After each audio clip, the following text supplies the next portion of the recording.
They say silence is golden, but in a room full of killers, silence is something else entirely. It's the moment before the storm breaks. The moment when every man in the room realizes he's made a mistake he can't take back. Eleanor Calloway stood in the doorway of Viper's Den, 73 years old, gray hair pulled back in a simple braid, wearing a cardigan her students had given her for Christmas 3 years ago. She held a canvas bag against her chest like it was the only thing keeping her upright, and maybe it was. Behind her, the Nevada night was cold and clear, stars scattered across the desert sky like broken glass. In front of her, 30 men in leather cuts turned to stare. The jukebox was playing something loud and angry. The air smelled like beer and motor oil and violence waiting to happen. She didn't belong here. Everyone in that room knew it. The question was what they were going to do about it. But we're getting ahead of ourselves, because to understand how Eleanor Calloway ended up in a Hells Angels clubhouse at 9:45 on a Thursday night in March, you have to go back. Back to a morning that started like any other. Back to a phone call that changed everything. 20 hours earlier. Eleanor woke at 5 in the morning. She always did.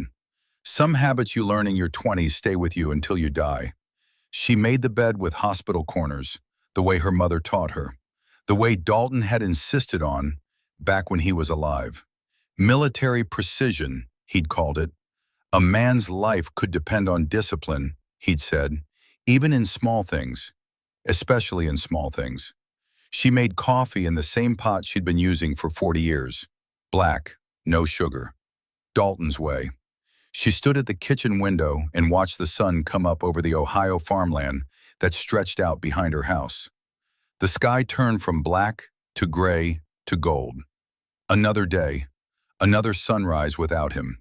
40 years of sunrises without him. She finished her coffee, washed the cup, dried it, put it back in the cupboard in exactly the same spot it had occupied for 4 decades.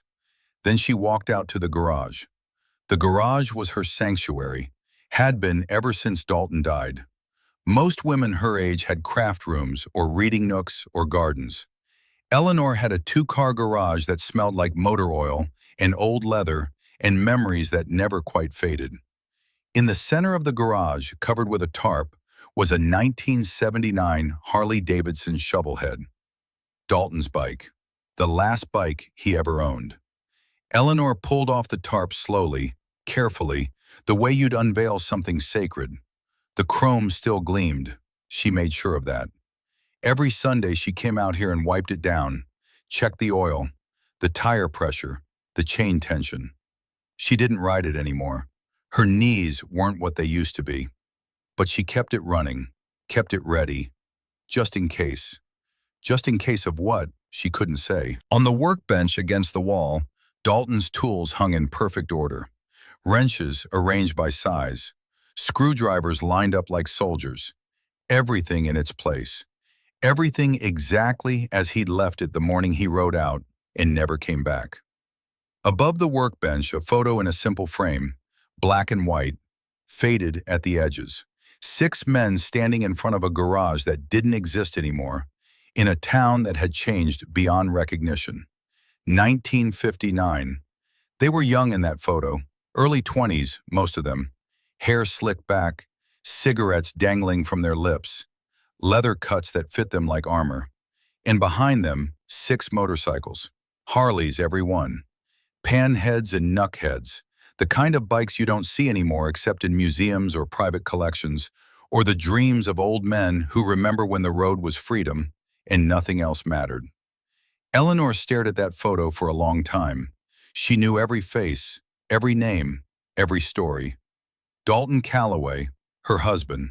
Second from the left, lean and serious, a cigarette tucked behind his ear. Silas Brennan, Dalton's best friend. Taller than the rest, with a scar that ran from his left ear to his collarbone. A souvenir from Korea he never talked about. Lawrence Kincaid, the one with the easy smile and the hands that could fix anything. Dead at 29, motorcycle accident in the rain. Garrett Finch, the quiet one.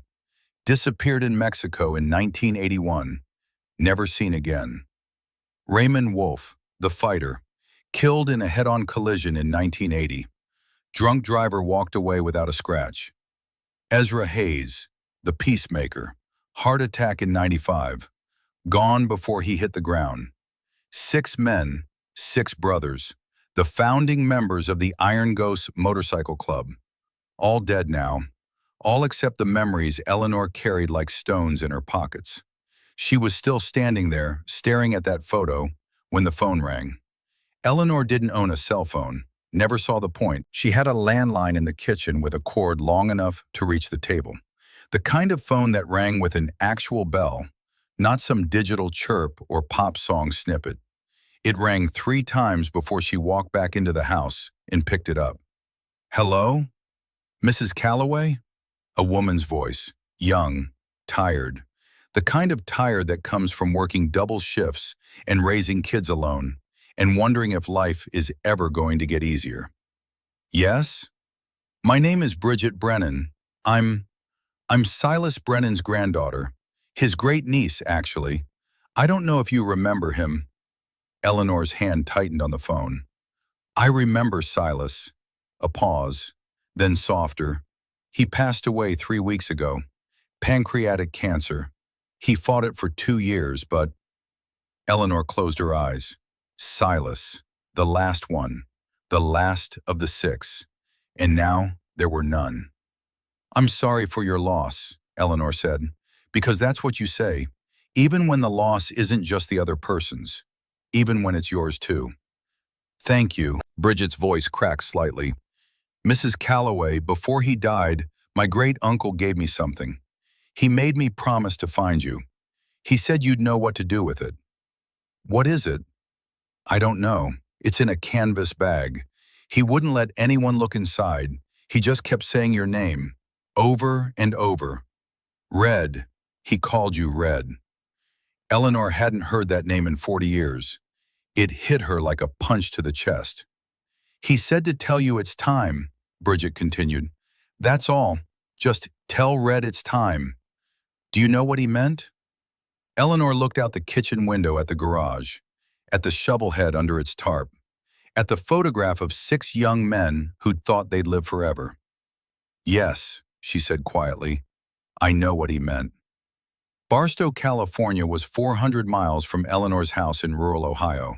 She could have flown, could have taken a bus, could have asked someone to bring the package to her. She didn't. Some things you have to do yourself. Some journeys you have to make alone. She packed light, a change of clothes, her road atlas. She didn't trust GPS, never had. There was something dishonest about a computer voice telling you where to go. The road was supposed to be something you figured out yourself. She drove her pickup truck, a beat-up Ford from the 90s that Dalton had bought used and kept running through sheer stubbornness and mechanical skill. It burned oil and the radio didn't work, and the air conditioning had given up the ghost somewhere around 2003. But it ran, and it was his, and that was enough. She left at dawn, drove west into the rising sun with the windows down and the wind in her hair, and nothing but the sound of the engine and the road and her own thoughts for company. As she drove, she thought about Silas. Silas, who'd come back from Korea in 1953 with nightmares that woke him screaming and a temper that got him fired from 3 jobs in 2 months. Silas, who'd found a motorcycle in a junkyard and rebuilt it with his bare hands because working with his hands was the only thing that quieted his mind. Silas, who'd met Dalton at a garage in Cincinnati and recognized in him the same ghosts, the same shadows, the same desperate need for something that made sense when nothing else did. They'd started riding together, just the 2 of them at first. Then Lawrence joined, then Garrett, then Raymond and Ezra. 6 men who'd served their country in a war nobody wanted to talk about. 6 men who'd come home to a world that didn't know what to do with them. So they'd built their own world, on 2 wheels and open roads, in a brotherhood that didn't require explanations. The Iron Ghosts, not famous, not trying to be, just 6 men in the bikes they rode and the loyalty they gave each other when nobody else would. Eleanor had watched it happen, had watched Dalton transform from a man who couldn't sleep through the night into someone who could smile again, who could laugh again, who could look at her like she was something worth living for. She'd been 22 when they met. He was 25. She was a school teacher in a town so small it didn't have a stoplight. He was a mechanic who smelled like motor oil and cigarettes and danger. Her mother had cried when she said she was going to marry him, begged her to reconsider, told her she was throwing her life away on a man who'd never amount to anything. Eleanor married him anyway. Best decision she ever made. She drove through the day and into the night, stopping only for gas and coffee and bathroom breaks at rest stops that all looked the same. Fluorescent lights and vending machines and truckers who nodded at her like they understood, like they'd all been on roads that led to places they couldn't turn back from. She crossed state lines, watched the landscape change from farmland to flatland to desert. The air got drier. The sky got bigger. The stars came out in numbers that made her feel small and old and impossibly far from home. She reached Barstow just after midnight. The diner where Bridget had asked to meet was the kind of place that existed in every small town in America. Vinyl booths, laminate tables, coffee that tasted like it had been sitting on the burner since breakfast. A waitress who called everyone honey and looked like she'd been working there since the Reagan administration. Eleanor slid into a booth by the window and ordered coffee she didn't want. She was too tired to drink it, too wired to sleep. She sat with her hands wrapped around the cup and stared out at the parking lot and tried not to think about what was coming. Bridget arrived 20 minutes later. She was 28, maybe 30, thin in the way that comes from missed meals and stress, not vanity. Dark circles under her eyes, scrubs stained with something that might have been coffee or blood or both. A nurse, Eleanor guessed, working nights, probably had kids at home with a babysitter who charged by the hour. Mrs. Calloway? Bridget slid into the booth across from her. Thank you for coming all this way. I know it's a lot to ask. It's fine, Eleanor said. You said you had something for me? Bridget reached down and pulled a canvas bag from the oversized purse at her feet. The bag was old, military issue from the look of it, the kind soldiers used to carry their gear in. The fabric was faded and stained and held together with duct tape in places. She set it on the table between them. He kept this in his closet, Bridget said, under a bunch of old blankets. He wouldn't let anyone touch it. When he got sick, when he knew he wasn't going to make it, he made me promise, made me swear on my daughter's life that I'd find you and give you this. Eleanor stared at the bag. She didn't touch it. Not yet. Did he say what it was? No, just that you'd know, and that it was important. Bridget paused, looked at Eleanor with eyes that had seen too much and slept too little. Mrs. Calloway, who was he? My great-uncle. I barely knew him.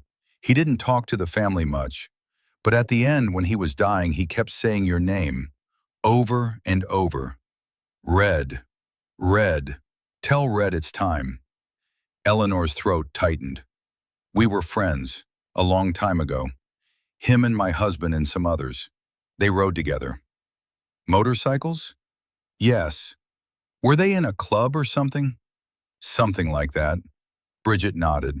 She didn't push. Maybe she was too tired. Maybe she didn't want to know. She stood up, pulling her purse over her shoulder. There's something else in there, she said. An envelope. He wrote you a letter. And there's a photo. Old one. Polaroid, I think. She hesitated. I hope whatever it is, I hope it helps. He seemed to think it mattered. It does, Eleanor said. Thank you for bringing it. Bridget nodded, started to leave, then turned back. Mrs. Calloway? At the end, when he couldn't talk anymore, he smiled, just once, like he'd remembered something good. I don't know what it was, but I thought you should know. Eleanor felt something crack inside her chest. Thank you. She waited until Bridget was gone, until the parking lot was empty, and the diner was quiet except for the hum of the refrigerator and the clink of dishes being washed in the back. Then she opened the bag. Inside was a piece of leather, folded, old. The kind of old that comes from decades, not years. The leather was brown and cracked and worn smooth in places from being handled, from being worn. Eleanor unfolded it slowly. It was a vest, a motorcycle cut to be specific, sleeveless, patches sewn on by hand with thick thread. The kind of stitching you did when you didn't have money for a tailor. When you did it yourself in a garage with a needle and determination and brothers watching your back. On the front, a small patch, simple, no frills. Founding Widow Iron Ghosts, MC 1959. On the back, larger, the club's colors, a death's head with wings spread wide. Below it, in careful script, 6 signatures in faded ink. Dalton Calloway, Silas Brennan, Lawrence Kincaid, Garrett Finch, Raymond Wolfe, Ezra Hayes. Eleanor's hands shook. She pressed the vest to her chest and felt 40 years of grief rise up like a tide. This was the vest Silas had given her the night they buried Dalton. The night she'd stood in a cemetery in Ohio and watched them lower her husband into the ground. The night Silas had come to her door at midnight with this vest in his hands and tears in his eyes and told her it didn't die with Dalton, that what they'd built didn't die with any of them. She'd kept it. For 40 years, she'd kept it wrapped in canvas and stored in a trunk in her bedroom. She'd opened it sometimes, late at night when she couldn't sleep, run her fingers over the stitching, over the signatures, over the proof that once, for a brief moment in time, 6 men had built something real. And now Silas was gone, the last one, and the vest was hers again.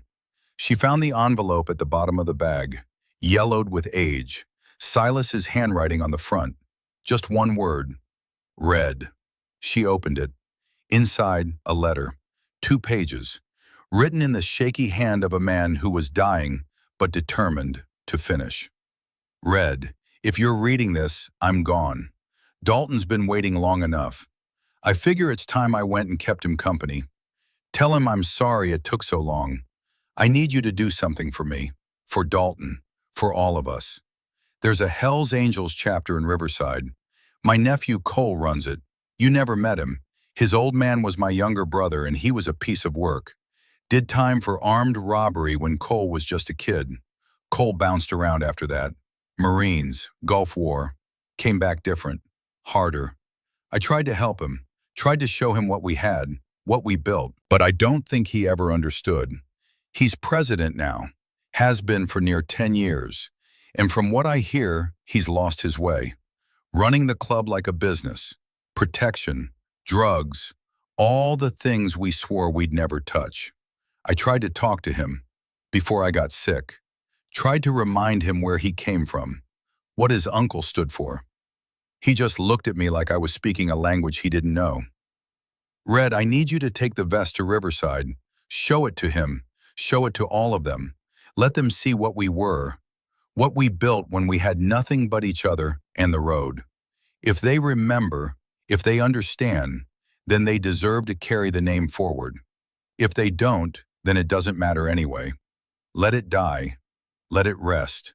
But I think maybe, just maybe, if they see it, if they see what loyalty really looks like, it might wake something up in them, something they forgot they had. I'm not asking you to fix them. I'm just asking you to remind them. The boy who never knew his father needs to see what his father's brother stood for. Do this for me, Red. One last ride. Your brother in everything but blood, Silas Brennan. Eleanor read the letter 3 times. Then she folded it carefully and put it back in the envelope. She looked at the vest, at the signatures, at the proof that once, a long time ago, 6 men had stood together and meant something. Then she looked at the Polaroid that had been tucked into the bottom of the bag.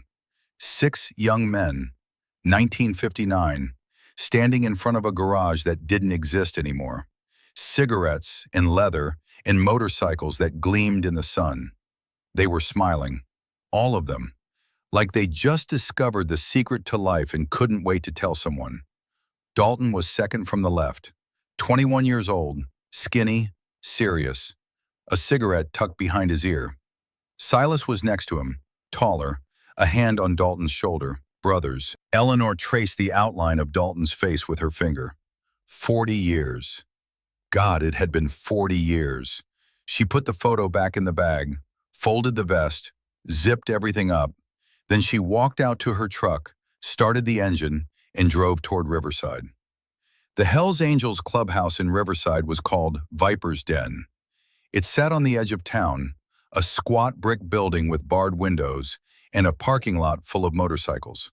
Harleys, mostly, Dynas and Softails and choppers with custom paint jobs that probably cost more than Eleanor's truck.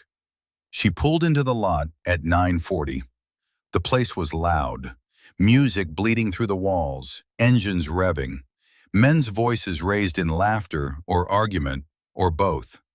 She sat in the truck for a moment, hands on the wheel, engine idling. She could turn around, drive home, forget Silas's letter, forget the vest, let the past stay in the past where it belonged. But that wasn't who she was, and it wasn't what Dalton would have wanted. She turned off the engine, grabbed the canvas bag, got out of the truck. The parking lot was a forest of chrome and leather. She walked through it slowly, carefully, like she was navigating a minefield, which in a way she was. She reached the door, put her hand on the handle, took a breath. Then she walked inside. The first thing that hit her was the noise. Music from a jukebox in the corner, voices raised over the music, the crack of pool balls, the scrape of chairs, the kind of noise that comes from 30 men drinking and laughing and forgetting for a few hours that the rest of the world exists. The second thing was the smell. Beer and sweat and motor oil and something darker, something that smelled like violence waiting for an excuse. The third thing was the silence, because the moment Eleanor stepped through that door, every conversation stopped, every head turned. The music kept playing, but nobody was listening anymore. 30 men in leather cuts stared at her, some curious, some amused, some annoyed that their Thursday night had just been interrupted by someone who clearly didn't belong. Eleanor stood in the doorway, gray hair, cardigan, canvas bag held against her chest. She looked like someone's grandmother, which, if she'd had children, she might have been. But she didn't look scared. And that, more than anything else, made the men pause. A man stepped forward from the crowd. Big, 6'3", easy, neck tattoos crawling up toward his jaw, knuckles scarred from fights he'd won and probably a few he hadn't. His cut said, "Enforcer," across the back. His face said he'd earned it the hard way. "You lost, Grandma?" His voice was deep, rough, the kind of voice that came from cigarettes and shouting and not giving a damn what anyone thought. Laughter rippled through the room. Someone near the pool table muttered something crude. Someone else mimicked her in a high-pitched squeak. Eleanor didn't react. She just stood there, calm as Sunday morning, and looked past the enforcer to the rest of the room.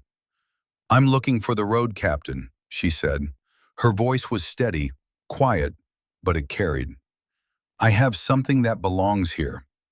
More laughter, louder this time. A younger man pushed forward, mid-20s, fresh patch on his cut, prospect, still trying to prove he belonged, still confusing loudness with strength. "Somebody call this lady's nursing home," he said. "Tell them Grandma got out again." The room erupted, men slapping tables, spilling beer, having the time of their lives. The enforcer stepped closer, close enough that Eleanor could smell the whiskey on his breath, see the faded prison ink on his forearms, read the violence in his eyes. "You got 10 seconds to turn around," he said, "before this gets real uncomfortable."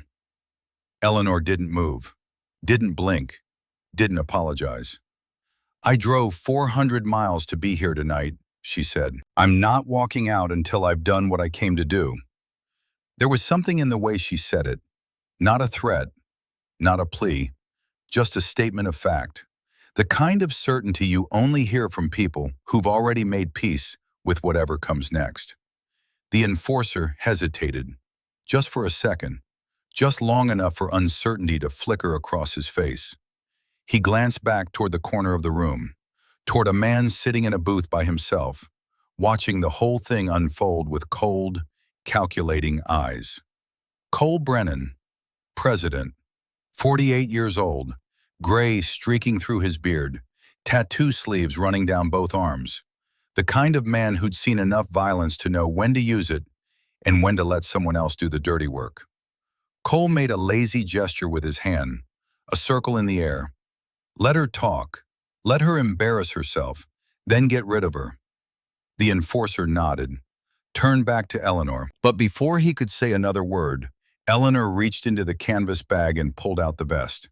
She unfolded it slowly, deliberately. The leather creaked as it opened. Old, stiff from years of being stored, but still intact, still whole. The room started to shift, not all at once, not dramatically, but like dominoes falling, one by one, as men saw what she was holding and started to understand that they just made a mistake. The back panel came into view first, the death's head with wings, the logo that hadn't been used in over 40 years. Below it, in careful stitching, Iron Ghosts MCS, 1959, Ohio. The laughter died, not slowly, all at once, like someone had cut the sound. And then they saw the signatures, 6 names, handwritten in faded ink, stitched into the leather like a prayer. An older man near the bar set his beer down, slowly, carefully, like any sudden movement might shatter something fragile. His name was Marcus Kincaid, though most people called him Wrench. 65 years old, gray beard, hands scarred from decades of wrenching on bikes and fighting and surviving in a world that didn't hand out second chances. He stared at the vest, at the signatures, at the stitching style that hadn't been used since before most of the men in this room were born. Where did you get that? His voice was barely above a whisper. Eleanor looked at him, really looked at him, and she saw it. The shape of his jaw, the set of his eyes, the way he held himself. "You're Lawrence's son," she said. It wasn't a question. Wrench's face went white. "How did you—" "My husband was one of the original 6, Eleanor said. Her voice carried across the silent room. "Dalton Calloway. Silas Brennan gave me this vest the night we buried him. Told me to keep it safe. Told me that when the time came, I'd know what to do." Complete silence. Not a breath, not a cough. Just the hum of the refrigerator behind the bar and the distant sound of traffic outside. Cole Brennan stood up from his booth, slowly, like a man who'd just been hit and was still trying to figure out from which direction. He crossed the room, stopped in front of Eleanor, stared down at the vest, at the signatures, at one signature in particular, Silas Brennan. "That's my uncle's name," Cole said. His voice was rough, tight, like the words were being dragged out of him against his will. Eleanor met his eyes. "I know." "How?" She reached into the bag again, pulled out the envelope, held it out to him. "Silas died 3 weeks ago," she said. "Pancreatic cancer. Before he passed, he asked me to bring this to you, to all of you." Cole took the envelope with shaking hands, opened it, read. His face changed, from anger to confusion to something that looked almost like shame. When he finished, he looked up at Eleanor. "What do you want from us?" "Nothing," Eleanor said. "I'm just delivering a message." "What message?" Eleanor turned the vest around. "Let every man in the room see the signatures, see the date, see the proof that once, before any of them were born, 6 men had stood together and built something that meant more than power or money or reputation." "Your uncle wanted you to remember," Eleanor said. "That's all. Just remember." Cole stared at her, then at the vest, then at the letter in his hands. And for the first time in years, maybe decades, his face cracked. The enforcer took a step forward. "Boss, you want me to—" "Get out," Cole said. The enforcer blinked. "What?" "I said get the hell out. Cole's voice was thunder, raw, broken. Now. The enforcer looked around, waiting for someone to tell him this was a joke. Nobody did. He left. So did the young prospect. So did half the room. The ones who didn't understand. The ones who didn't want to. 8 men stayed. The old guards. The ones who'd been around long enough to recognize history when it walked through the door. One by one, they placed their hands over their hearts. An old gesture. A sign of respect that hadn't been used in this clubhouse in over a decade. Cole removed his president's patch, laid it on the bar, not in surrender, in reverence. Then he did something Eleanor didn't expect. He knelt, right there in front of her, in front of everyone. And one by one the others followed. 8 men, hard men, dangerous men. Men who'd spent their lives taking what they wanted and breaking anyone who got in their way. Kneeling in front of a 73-year-old woman in a cardigan who'd driven 400 miles to remind them of something they'd forgotten. Wrench stepped forward, pulled something from his wallet. A photograph, faded, water-damaged at one corner. He held it out to Eleanor with trembling hands. It was a Polaroid, 1959.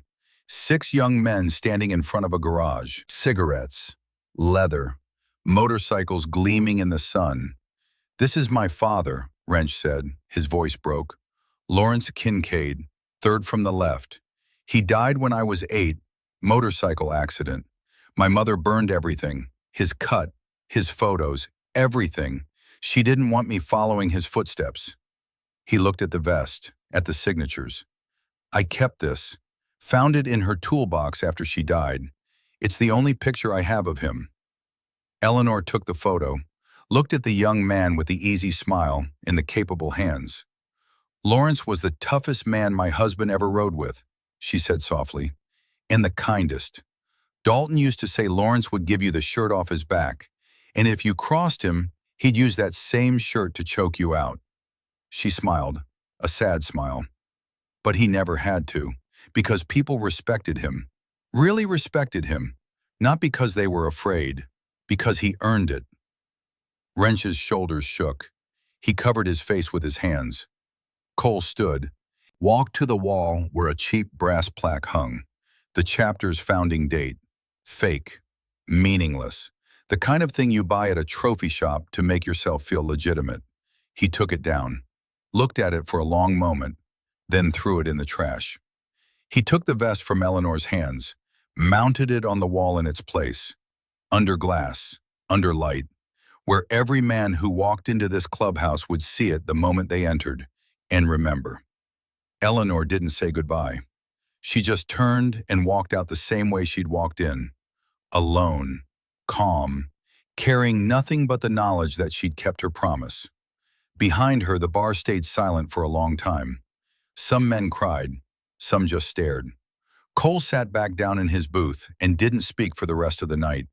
He just looked at that vest, at his uncle's signature, at the proof that once, a long time ago, 6 men had built something real in a world that told them they were nothing. And he thought about all the things he'd forgotten, all the things he'd lost, all the lines he'd crossed in the name of power that had nothing to do with respect. The night wasn't over. Not by a long shot. But for the first time in a very long time, Cole Brennan understood what his uncle had been trying to tell him all those years ago. Loyalty wasn't loud. It wasn't violent. It wasn't about territory or reputation or fear. It was a 73-year-old woman driving 400 miles to keep a promise she'd made 40 years ago to a man who was already dead. It was showing up. Even when it was hard, especially when it was hard. It was remembering when everyone else had forgotten. And as Eleanor's truck disappeared into the Nevada night, Cole made a decision. He was going to remember. Whatever it took, however long it took. He was going to make sure they all remembered. The silence in Viper's Den wasn't the kind that comes from peace. It was the kind that comes from men realizing they've been living a lie. Cole Brennan sat in his booth, staring at the vest mounted on the wall like it was an accusation. which, in a way, it was. 8 men remained in the bar. Old guards. Men who'd been riding long enough to remember when colors meant something more than territory. Wrench still stood near Eleanor's empty spot by the door, that faded Polaroid clutched in his weathered hands. The photo of 6 young men who thought they'd live forever. One of them was his father, a man he'd barely known, a man his mother had tried to erase from history. Cole finally spoke. His voice was rough, like gravel under tires. "Wrench, come here." The old biker walked over slowly, placed the photo on the table between them. Cole picked it up, studied the faces, found his Uncle Silas standing next to a lean, serious man with a cigarette behind his ear. "That's Dalton Calloway," Wrench said. "Eleanor's husband. Your uncle's best friend." "Tell me about him." "I can't. I was 8 when my old man died. Never met any of the others except in stories my mother tried not to tell." Wrench paused. "But that woman who just walked out of here? She knew them all. She was there." Cole set the photo down carefully, like it might shatter. "She drove 400 miles, at 73 years old, to deliver a message from a dead man. That's what loyalty looks like," said a voice from the bar. Pike Drummond, 61 years old, built like a fire hydrant. He'd been riding with Hell's Angels for 37 years, longer than some of the prospects had been alive. "My brother rode with Silas back in '82, Pike continued. "Told me a story once. They were in Tucson. Some punk pulled a knife on Silas outside a bar. Your uncle didn't even flinch. Just talked the kid down, bought him a meal. Turned out the kid's old man had just died. He was angry at the world. Silas sat with him for 2 hours, listened. When they left, the kid was crying, thanking him. That's the uncle I remember," Cole said quietly, "before I screwed it all up." Another man spoke, Cutter Hayes, 59, thin as a rail but stronger than he looked. "Ezra Hayes was my father," he said. "He's one of the 6. Every head turned. Cutter had been a member for 15 years. He'd never mentioned his father, never talked about the past. Now he stood there, hands shaking, staring at the vest on the wall. "I never knew," he said. "I mean, I knew he rode, knew he was in some club back in the day, but he never talked about it. Died when I was 34, heart attack, dropped dead in his driveway working on his bike." He walked closer to the vest, pointed at one of the signatures. "That's his handwriting. I'd know it anywhere." Cole stood, walked over to Cutter, put a hand on his shoulder. "Your father helped build something real," he said, "and we've been pissing on his grave for the last 10 years. "We didn't know," Cutter said. "That's not an excuse. It's the problem." The front door opened. Brutus walked back in, Dax behind him, along with 12 of the younger members who'd stormed out. They looked angry, defiant, ready for a fight. "We've been talking," Brutus said. His voice was hard. "And we're not okay with this. You kicked us out. For what? Some old lady and a piece of leather?" "That's your president you're talking to," Wrench said, stepping forward. "President who just knelt in front of a stranger," Dax shot back. He was 25 and thought he knew everything. Thought toughness was the only thing that mattered. "This is embarrassing. Word gets out, every club in the state will think we've gone soft." Cole didn't raise his voice, didn't move, just looked at Dax with eyes that had seen things the young man couldn't imagine. "You know what's embarrassing? Not knowing your own history, wearing colors you didn't earn, talking about respect while showing none." "We earned our patches," Brutus said. "Did you? Or did you just survive long enough to get them?" The room tensed. Hands moved toward weapons that weren't there. This could go bad fast. Then Wrench did something unexpected. He walked over to Dax, held out the Polaroid. "Look at this. 3rd from the left. That's Lawrence Kincaid, my father. He died in 1967. Motorcycle accident in the rain. I was 8 years old." His voice was steady but thick with emotion. "I've spent my whole life trying to be tough enough to deserve riding, trying to prove I belonged. And you know what? I didn't even know what I was trying to prove, because nobody told me, nobody remembered. He turned to the vest on the wall. Those 6 men started something, not for power, not for money. They were Korean War vets, came home with nightmares in a country that didn't give a damn about them. So they found motorcycles, and each other. And they built a family when nobody else would. That's ancient history. Dax said, but his voice had less conviction now. History is why we're here, Pike said. Strip away the history, all you got is thugs on bikes. That what you want to be? Brutus pulled out his phone. I called the Mongols, told them we had a situation. They're 20 minutes out. The temperature in the room dropped 10 degrees. You did what? Cole's voice was ice. We need backup. This is going to split the club. We need to show strength. You don't call a rival club to settle internal business, Wrench said. That's rule 1. That's exactly what I'm talking about, Cole interrupted. He walked up to Brutus until they were chest to chest. You don't understand the first thing about what we're supposed to be, and neither do I. Not anymore. But I'm going to learn. He turned to the room. Here's how this goes. Anyone who wants to stay, you sit down and listen. Eleanor drove 400 miles to deliver a message. We're going to honor that. We're going to learn what those 6 men stood for.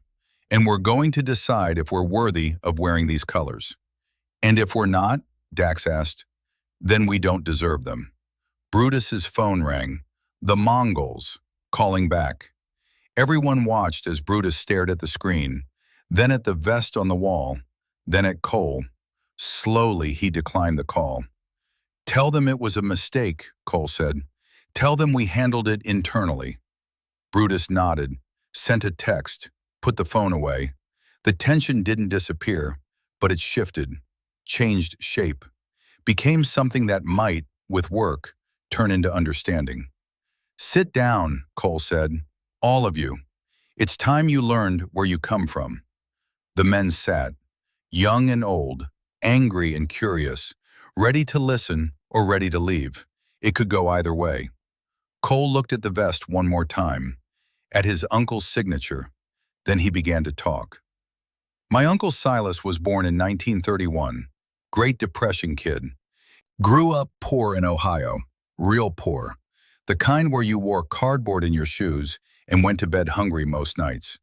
He pulled out a chair, sat backwards on it, the posture of a man telling a story that mattered. When he was 19, Korea happened. He lied about his age, enlisted at 17, spent 2 years in hell, came back in 53 with a scar from ear to collarbone and nightmares that never stopped. Wrench leaned forward. This was his father's story too, all of their fathers. The VA didn't exist like it does now, Cole continued. There was no PTSD diagnosis, no therapy, no support groups. You came home, you were expected to shut up and get a job and pretend you were fine. But Silas wasn't fine. None of them were. That's when they found motorcycles? Cutter asked. That's when they found each other. Silas met Dalton Calloway at a garage in Cincinnati, 1956. They started riding together, just to clear their heads, just to feel something other than the weight of what they'd seen. Cole stood, walked to the vest, pointed at each signature as he spoke. Dalton brought in Lawrence Kincaid, Wrench's old man, best mechanic in 3 counties, could fix anything, built his first bike from junkyard parts. Wrench's eyes were wet. Lawrence brought in Garrett Finch, quiet guy, didn't talk much, but when he did, people listened. He disappeared in Mexico in '81. Nobody knows what happened to him.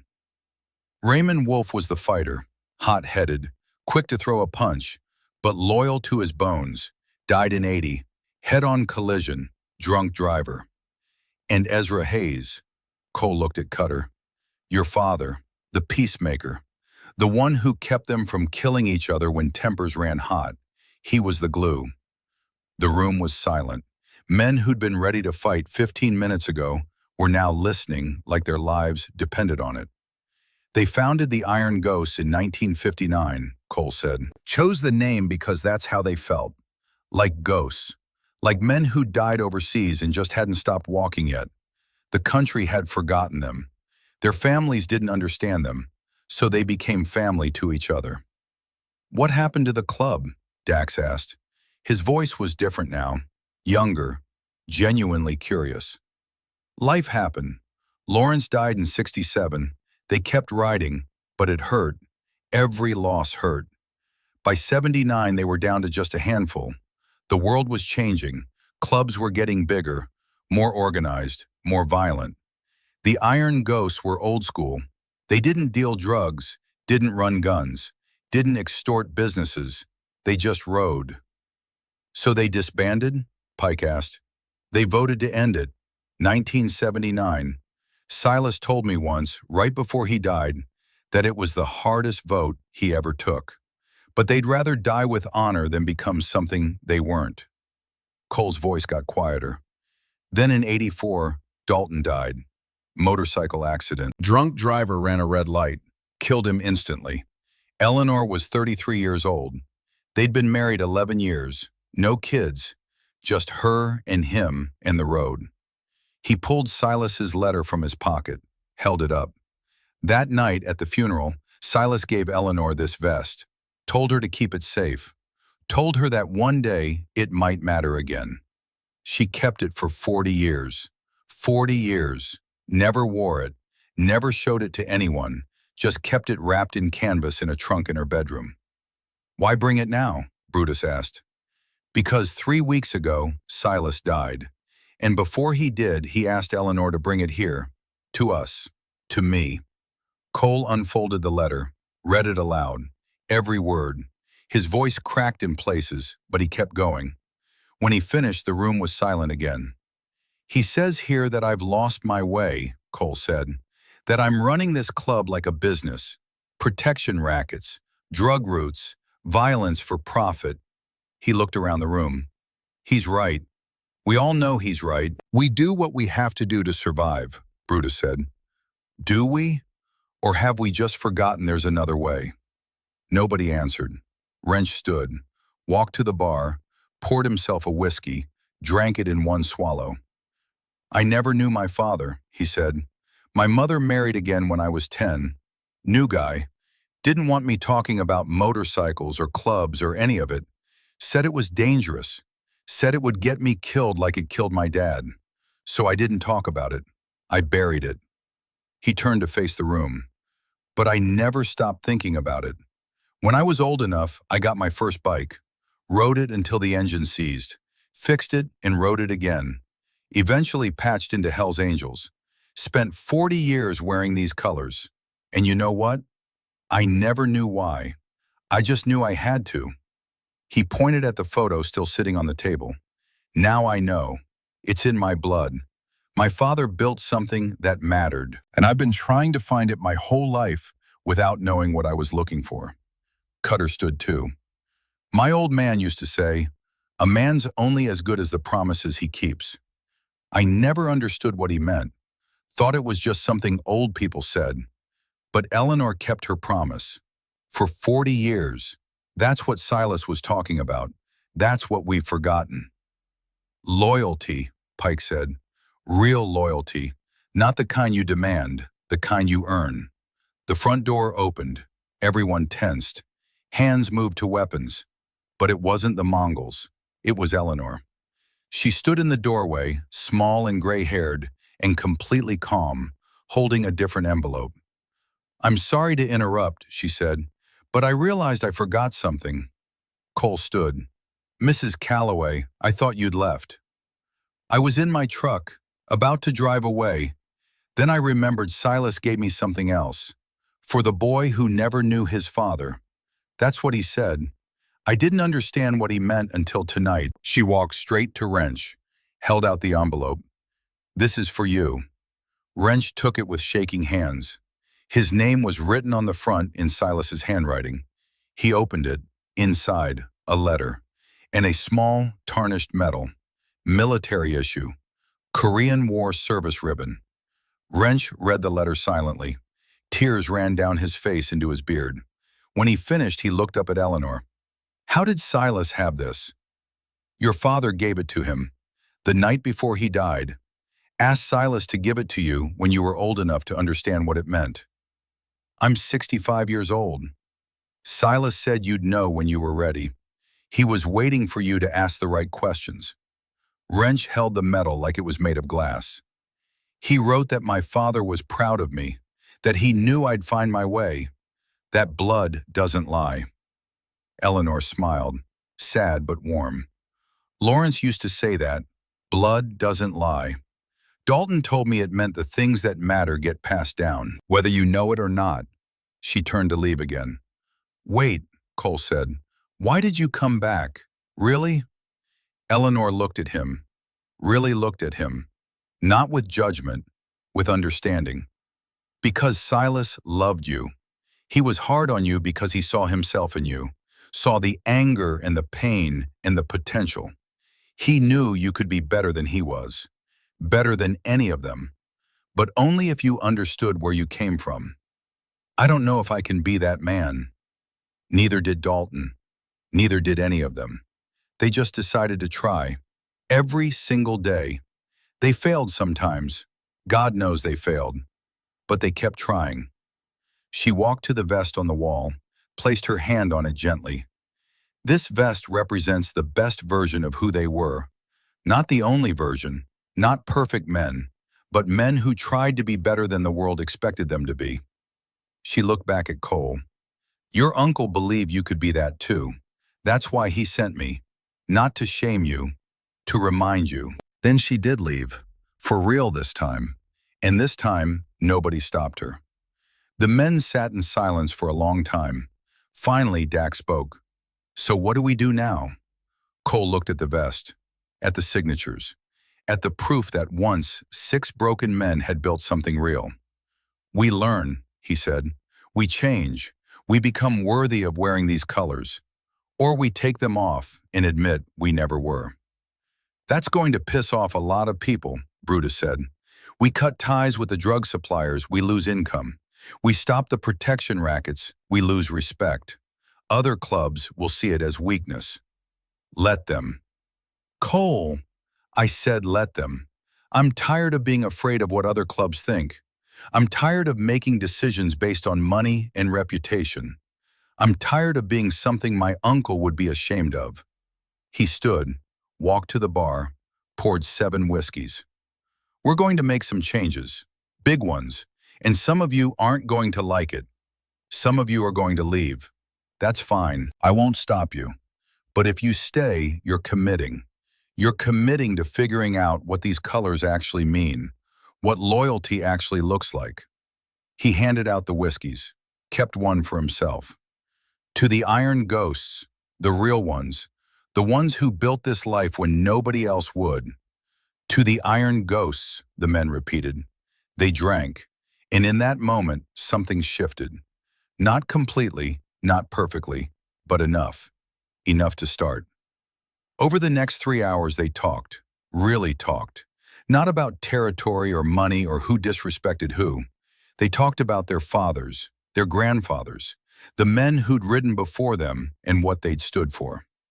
Pike told a story about Silas breaking up a domestic dispute in '78, how he'd taken the woman and her kids to a safe place, paid for a motel room for 2 weeks out of his own pocket, never asked for anything back. Cutter shared a memory of his father. 4th of July, 1989. Ezra had taken him to a veterans cemetery, stood in front of the graves of men he'd served with in Korea. Cried, the only time Cutter had ever seen him cry. He said, we made promises to each other over there, promises that didn't end just because the war did. I didn't understand then. I do now. Flint Walker, the oldest man in the room at 67, finally spoke.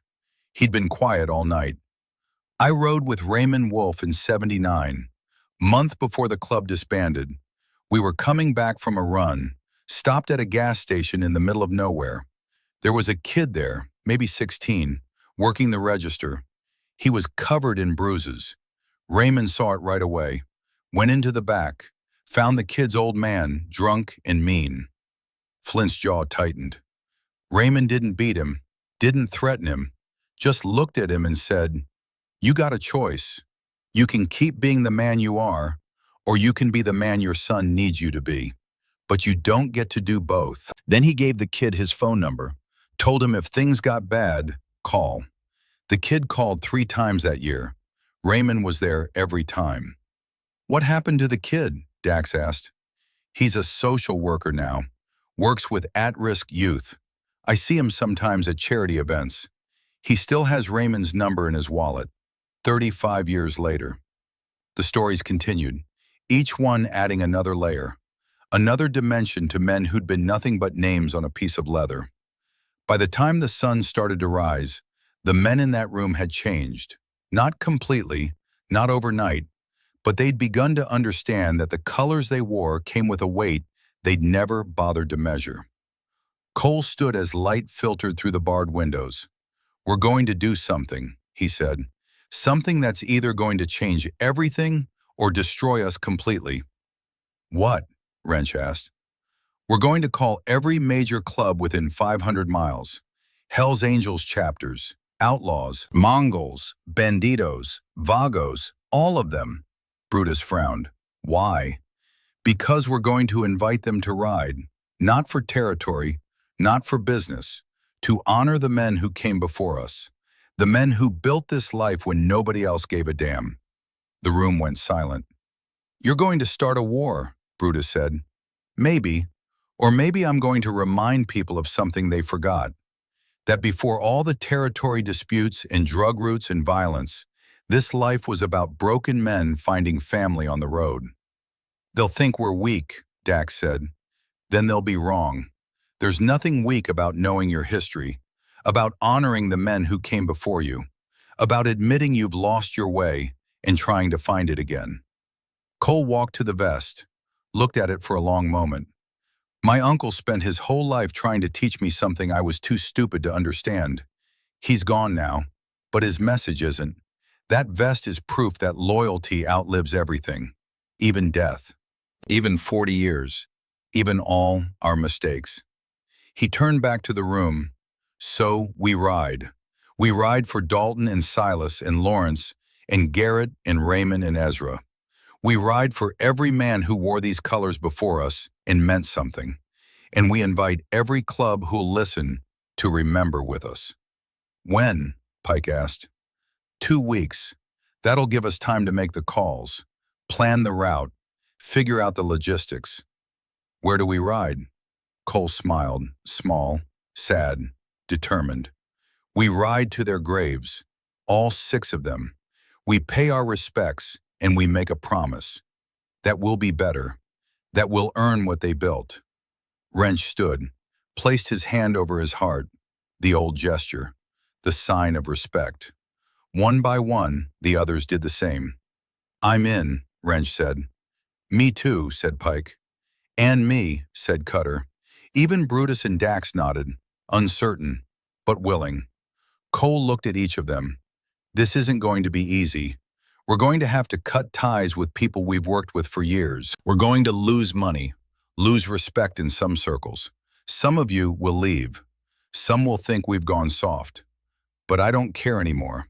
I'd rather be broke and honest than rich and ashamed." He raised his glass one more time. "To the Iron Ghosts, the real ones, and to us, trying to figure out what it means to be worthy of their name."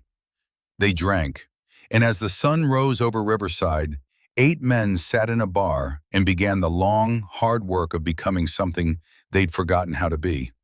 Brothers. Outside, Eleanor sat in her truck. She'd been watching through the window. She hadn't left at all, just waited, wanting to make sure her message had been received. She saw them raise their glasses, saw the gestures of respect, saw the way they looked at the vest like it was a map back to something they'd lost. She started the engine. Her work here was done. But as she drove away, she knew this was just the beginning. The real test would come in the weeks and months ahead, when the anger faded and the hard work began. When they had to make choices that cost them something. That's when they'd find out if they meant it. But for tonight, for this moment, they'd remembered. And sometimes remembering is enough to start with. The road stretched out ahead of her, 400 miles back to Ohio, back to her quiet house and her empty garage and the ghost of a man who'd been gone for 40 years but never really left. She smiled. "We did it, Dalton," she whispered. "They remembered." And somewhere, in whatever place the dead go when they're done walking the earth, 6 men who'd built brotherhood out of broken pieces raised their glasses and smiled back. The call went out at sunrise.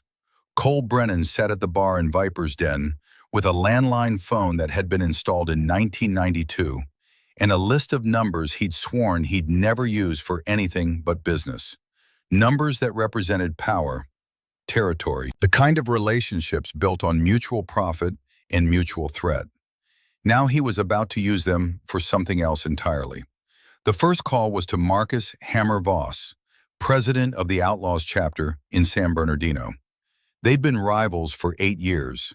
Not enemies exactly, but not friends. The kind of cold peace that exists between men who respect each other's capacity for violence. The phone rang 4 times. "This better be good, Brennan. It's 6 in the morning." "I need to ask you something," Cole said, "and I need you to hear me out before you hang up." A pause. "I'm listening." "You ever heard of the Iron Ghosts?" Another pause, longer this time. "That's old school, before my time. Club out of Ohio, right? Disbanded in the 70s? 79. They were Korean War vets, 6 guys, built a brotherhood when nobody else would have them." "Why are you telling me this at 6 in the morning?" "Because one of those 6 was my uncle. And yesterday, a 73-year-old woman drove 400 miles to remind me what he stood for, what they all stood for. And I realized I've spent the last 10 years building an empire on everything they would have hated." Silence on the other end. Cole could almost hear Hammer thinking.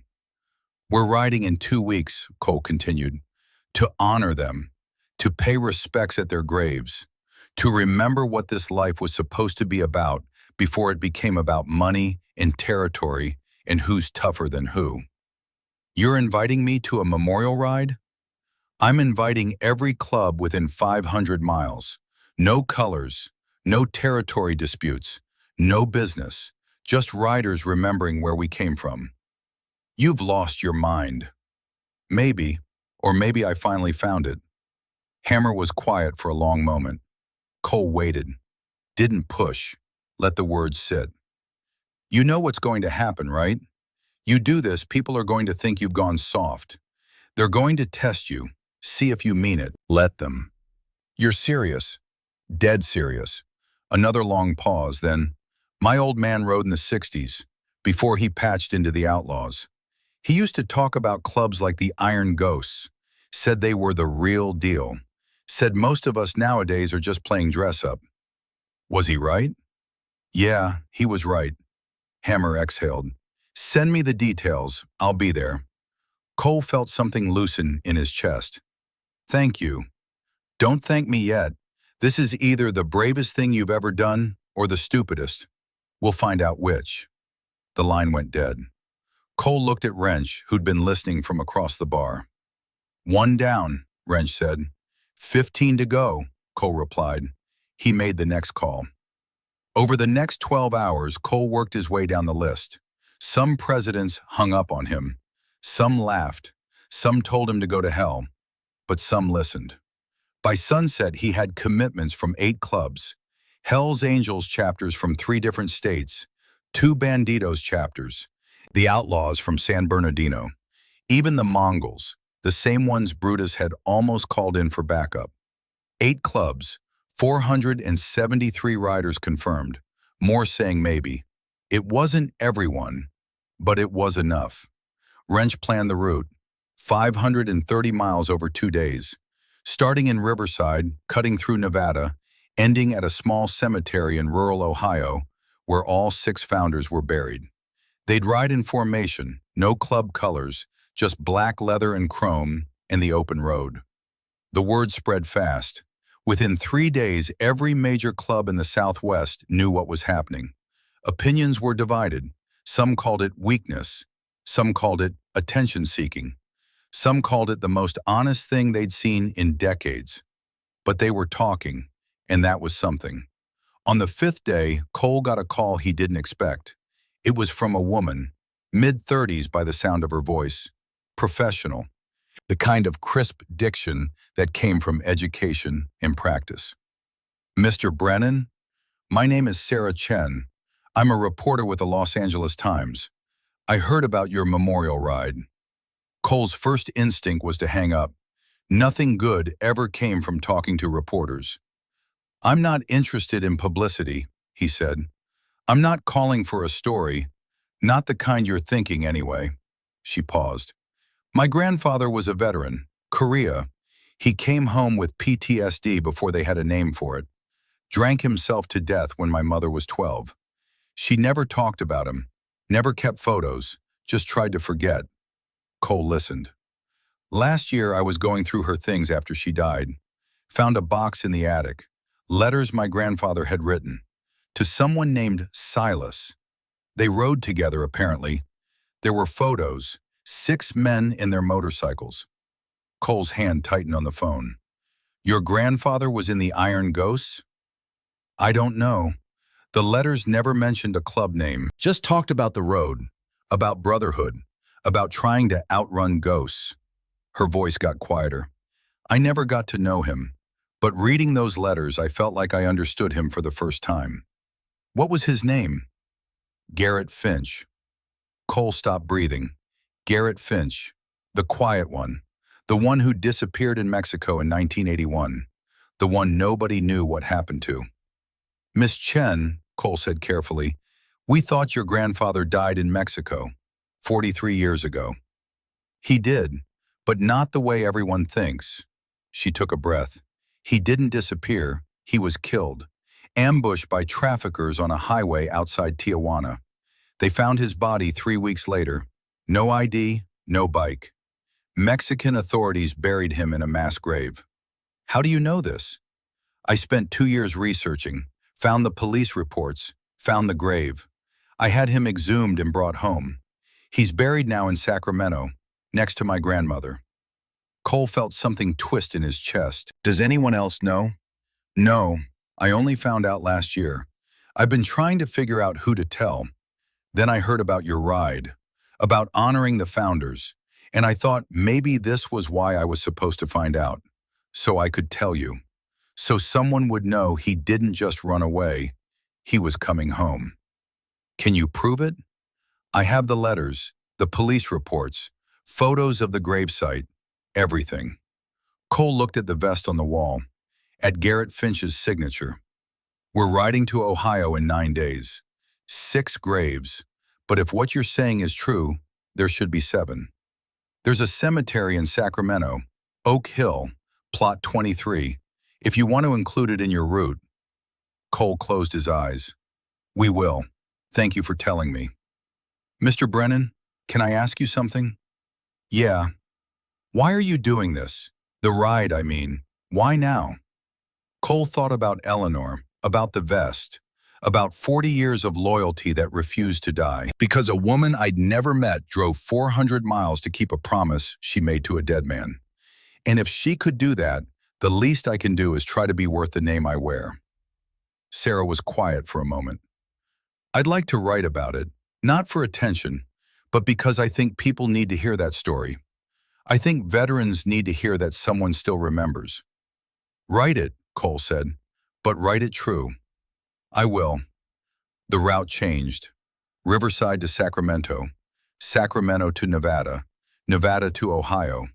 7 graves instead of 6.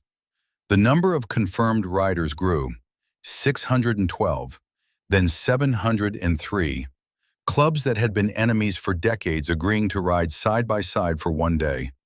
It was unprecedented, historic, and terrifying. Because if it fell apart, if someone started a fight or pulled a weapon or disrespected the wrong person, it wouldn't just be a failure, it would be a bloodbath. But they were committed now. The night before the ride, Cole couldn't sleep. He sat in the empty bar, staring at the vest, thinking about everything that could go wrong. Wrench found him there at 2 in the morning. You okay, brother? I'm about to lead 800 riders on a 500-mile memorial ride to honor men most of them never met. If this goes bad, people die. If it goes well, we might actually change something. And I have no idea which is more terrifying. Wrench sat down next to him. You know what my old man used to say? At least, what my mother told me he used to say? What? Fear means you're doing something that matters. Cole smiled despite himself. That's supposed to help? Not really, but it's true. They sat in silence for a while. You think they'd be proud? Cole asked. The six of them, if they could see what we're doing? I think they'd be terrified and proud and probably laughing their asses off at us for trying something this stupid. Yeah, that sounds about right. Dawn came.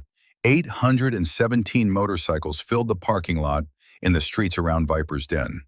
More than they'd planned for, more than they dared hope for. Riders from 17 different clubs, old enemies standing side by side. No colors, just leather and respect, and the understanding that for today, none of the old grudges mattered. Cole stood on the steps of the clubhouse, looked out at the sea of bikes and riders, men and women who'd come from 5 states to be part of this. He didn't have a speech prepared, didn't know what to say, so he told the truth. Most of you don't know why you're here, not really. You came because someone asked, because you were curious, because you wanted to see if this was real or just talk. The crowd was silent. 70 years ago, 6 men came home from Korea. They were broken. The country had forgotten them. The VA didn't exist the way it does now. They had nightmares and scars, and no one to talk to who understood. He gestured to the vest hanging in the window behind him. So they found motorcycles, and they found each other, and they built something real. They called themselves the Iron Ghosts, not because they wanted to be invisible, but because that's how the world already treated them. Like ghosts, like men who'd already died and just hadn't stopped walking yet. A few heads nodded. Veterans recognized the feeling. They didn't deal drugs, didn't run guns, didn't build an empire, they just rode. And when one of them was hurting, the others showed up. When one of them needed help, the others gave it. No questions, no conditions. That was the deal. He paused. Yesterday, a 73-year-old woman drove 400 miles to remind me of that, to remind all of us. Her husband was one of the 6. He died 40 years ago. She kept his vest, kept the promise she made to honor what he built. For 40 years, the silence was absolute now. We're riding today to honor them, to remember what this life was supposed to be about before it became about territory and money and who's tougher than who. We're riding to say thank you to the men who built the road we're all still traveling on. He looked across the crowd, saw faces young and old, hard and soft, skeptical and believing. You don't have to believe in what we're doing. You don't have to like me or my club or the Iron Ghosts. But if you're here, you're agreeing to one thing. For today, we're brothers, all of us, and we ride to honor the ones who came before. He raised his fist. Loyalty outlives everything. 817 voices responded. Loyalty outlives everything. The engine started, a thunder that shook the ground, a sound that could be heard for miles. They rode, in formation, 4 abreast, stretching for miles, through Riverside and into the desert. No one broke formation. No one raced ahead. No one fell behind. They rode like an army, disciplined, united, perfect. The first stop was Sacramento, Oak Hill Cemetery, Plot 23. They arrived in waves, filled the parking lot, lined the streets, 800 riders cutting their engines and walking in silence to a grave most of them didn't know existed. Garrett Finch's headstone was simple. Name, dates, no epitaph. Sarah Chen was waiting there. She looked small next to the sea of leather, but she didn't look afraid. Cole approached her. Thank you for being here. Thank you for including him. Wrench stepped forward, placed a single flower on the grave. White carnation, simple, respectful. One by one, others did the same. Flowers piled up until the grave was covered. No one spoke. Words felt wrong. This was bigger than words. After 15 minutes, Cole nodded. Time to move on. They mounted up. Engines roared. They rode on. The second day took them through Nevada, through small towns where people lined the streets to watch, through desert highways where the only witnesses were the sky and the sand. They stopped for gas, for food, for rest. And every time they stopped, people asked what they were doing. Why so many riders? Where they were going? Cole told them about the Iron Ghosts, about 6 men who'd built brotherhood when no one else would, about a woman who'd kept a promise for 40 years. By the third stop, people were crying, veterans mostly, men and women who understood what it meant to come home to a country that didn't know what to do with you. One old man, had to be 80 if he was a day, approached Cole at a rest stop outside Reno. "I knew Ezra Hayes," he said. His voice was thin but steady. "We served together in Korea. I was there when he got the shrapnel in his leg that bothered him the rest of his life." Cole stopped. "You knew him?" "He saved my life. 1952. We were pinned down. He ran into enemy fire to drag me back. Took 2 bullets doing it. Never talked about it. Just said, that's what brothers do." The old man's eyes were wet. "I didn't know he'd started a club. Didn't know about the Iron Ghosts. But it doesn't surprise me.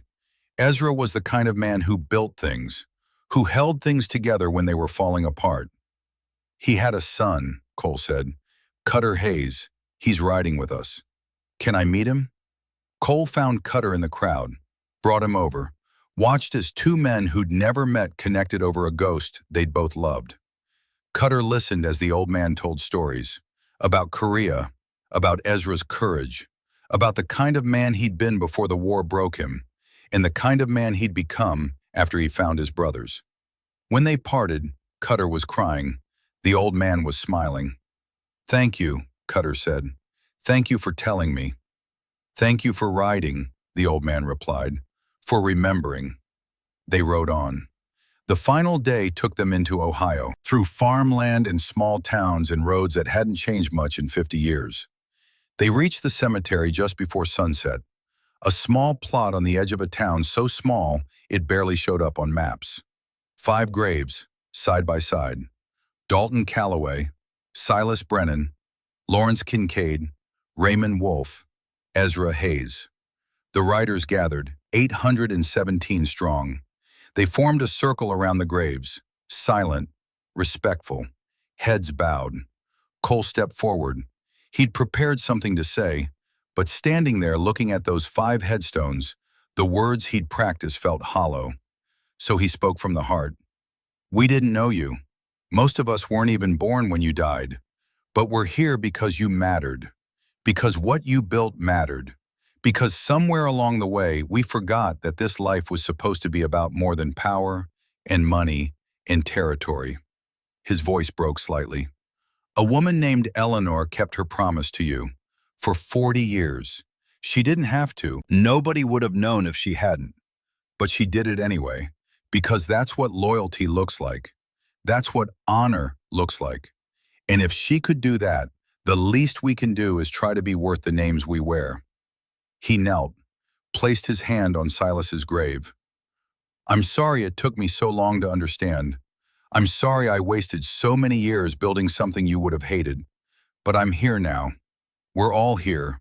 And we're going to try to be better. We're going to try to earn what you gave us." Behind him, 800 riders knelt. The sun set. The sky turned orange and purple and gold. And in that moment, standing in a cemetery in rural Ohio, surrounded by brothers from clubs that had been enemies for decades, Cole Brennan understood what his uncle had been trying to teach him his whole life. This wasn't about motorcycles. It wasn't about leather or patches or reputation. It was about showing up, even when it was hard, especially when it was hard. It was about keeping promises to people who were gone. It was about building something that outlasted you. They stayed until the stars came out. Then one by one they left flowers and rode away. But the story didn't end there. 3 months later, Eleanor received a package. No return address, just her name and a postmark from Riverside. Inside was a photograph. 800 motorcycles lined up in formation in a cemetery, riders kneeling, sun setting behind them, and a note. Mrs. Calloway, we changed, not overnight, not perfectly, but we're trying. We shut down the protection rackets, cut ties with the drug suppliers, started charity rides for veteran organizations. We've raised $73,000 in 3 months. Every new member who patches in gets brought to the vest. We tell them the story. About 6 men who built brotherhood when no one else would. About a woman who kept a promise for 40 years. About what loyalty really means. Your husband and Silas would be proud. We're trying to make sure they stay that way. Thank you for reminding us who we were supposed to be, your brothers in Riverside. Eleanor placed the photo on her mantle, next to Dalton's picture from 1973, next to the flag from his funeral, and she smiled. 6 months after the ride, Wrench got a call. It was from a young man, 19 years old, nervous voice. Is this Marcus Kincaid? Who's asking? My name is Tyler Kincaid. I'm your nephew. My dad was your brother. He died when I was 5. I found some letters he wrote about your father, about motorcycles, about a club called the Iron Ghosts. Wrench sat down slowly. What do you want to know? Everything. I want to know who my grandfather was. I want to know what he stood for.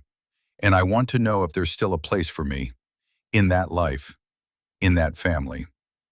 Wrench looked at the framed piece of leather Eleanor had given him, the piece cut from Dalton's old jacket, the blessing she'd sent when he'd asked permission to rebuild the Iron Ghosts.